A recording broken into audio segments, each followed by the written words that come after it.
So when I left religion and Christianity, I embraced atheism.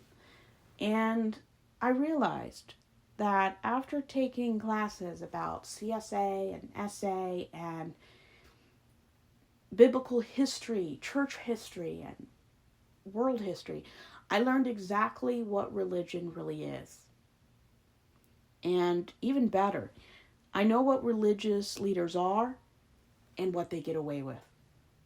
It's not a surprise when over 10 people, pastors of megachurches who spiritually assist Trump, have been put away in federal prisons for misconduct against minors.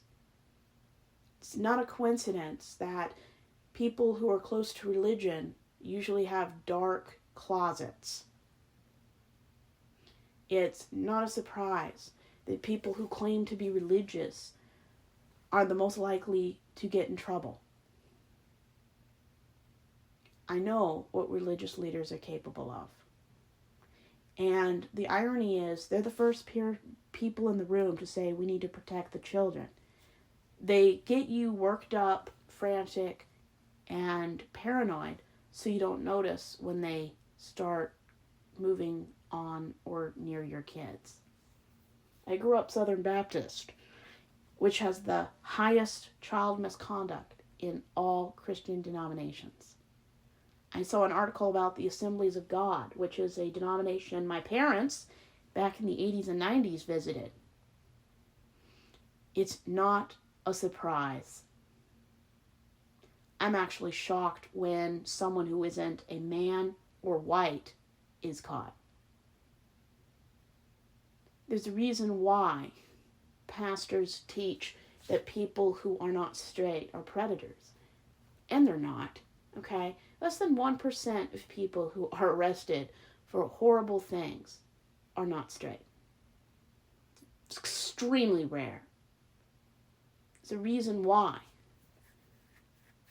87% of people who are arrested for these kind of misconducts are cis, heterosexual, usually white men of privilege. They're the ones most likely to hurt people. I know exactly what religious leaders are capable of. When they're not gaslighting you, they're telling you why you're a miserable human being, why you don't deserve anything, that you're a sinner, that you're a woman so your voice doesn't matter. Imagine growing up in an environment where they say that if a woman is in charge or speaks in public, it's a judgment from God. That's how low men of faith view women. In other religions, they force women to cover everything but their eyes. And it's ironic that those places are the most dangerous places for women to step out of their own home. Even though the most dangerous place for women is in the home. Every 10 minutes, a man harms a woman, unalives, in the U.S. alone. I would probably be shocked what other countries the rate is. I know exactly what religious leaders are capable of. And even if it's not misconduct, how many women have been counseled by pastors to go back to abusive spouses? How many women are dead because their concerns were not taken seriously? How many women have lived half their lives with secrets that they've told years ago to church bodies that never did anything about it? I know exactly what religious leaders are up to. I know exactly where their hands have been and where their feet are going to. When it's not about greed, it's about keeping people from talking. And now, you're lucky if your church even gives to the poor. Some churches, you have to be a member to be treated with the least amount of consideration for individuals who need food. I know exactly what men of privilege are up to. And when people say, what are they up to? I'm either thinking of Josh Duggar or recently Robert Morris, the Gateway church pastor who was a spiritual advisor to Trump and got arrested and pleaded guilty for crimes against 12-year-olds. And if it's not something like that, I'm either thinking of people like, and a few others I think of is Jim Baker, a prominent televangelist in 1989, was convicted of multiple counts of fraud and conspiracy, misusing funds from his members in church. Jimmy Swaggart, a televangelist who initially called for Baker's resignation. Swaggart himself was involved in multiple solicitation scandals, which significantly reduced the reach of his multi-million-dollar ministry. Ravi Zacharias, the internationally known Christian apologist who was, after his death, he engaged, before he died, in extensive predatory misconduct and fabricated academic credentials. Bill Gothard, the founder of the Institute of Basic Life Principles, faced accusations of touching people, up to 30 women without consent, many who were underage or members of his parish.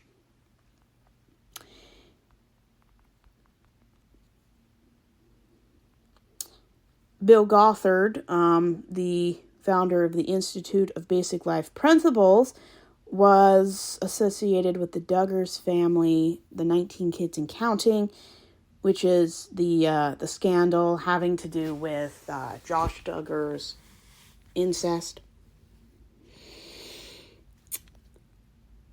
Mark Driscoll, the co-founder of Mars Hills Church, his authoritarian and dictator-like leadership style has caused bullying, plagiarism, toxic work environments, and sexist allegations.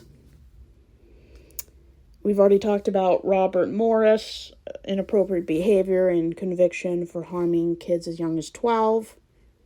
T.B. Joshua, the Nigerian televangelist, performed miracles. He had some after-death allegations of every type of misconduct I could imagine. Peter Popoff, the televangelist that claimed he could miraculously diagnose and cure diseases, but was exposed for using wireless earpieces to receive information from members, leading to defraudment charges. Tony Almo, a street preacher who founded the Almo Christian Church, was sentenced to almost 200 years in prison for severe misconduct against children. He dressed his crimes up as Christian values.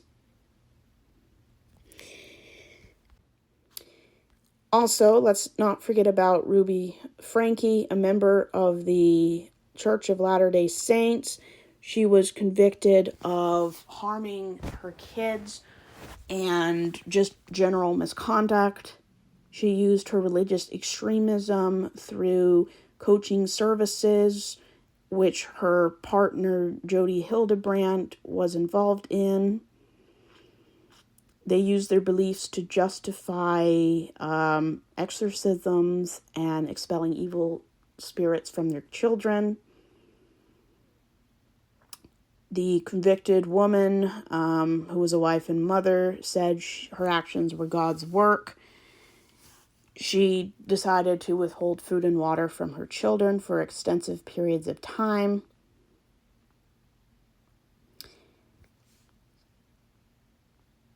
This is the kind of spiritual leaders I'm talking about. They can fool a lot of people who are ignorant, vulnerable, needing help and validation. But when you don't believe in religion, superstition, and the supernatural, I can immediately see through everyone's BS. I can see politicians for the bigots they could be. I see trad wives for the lack of feminism that they lack. I can see religious zealots as possible bigots and excusers of misconduct. So yeah, I know exactly what religious leaders and their followers are up to. They're not fooling me, but they're fooling 1/3 of America. And the MAGA group, January 6th, rebelling against the government, comes right out of the Turner Diaries. And these people don't want a Christian nation. They don't.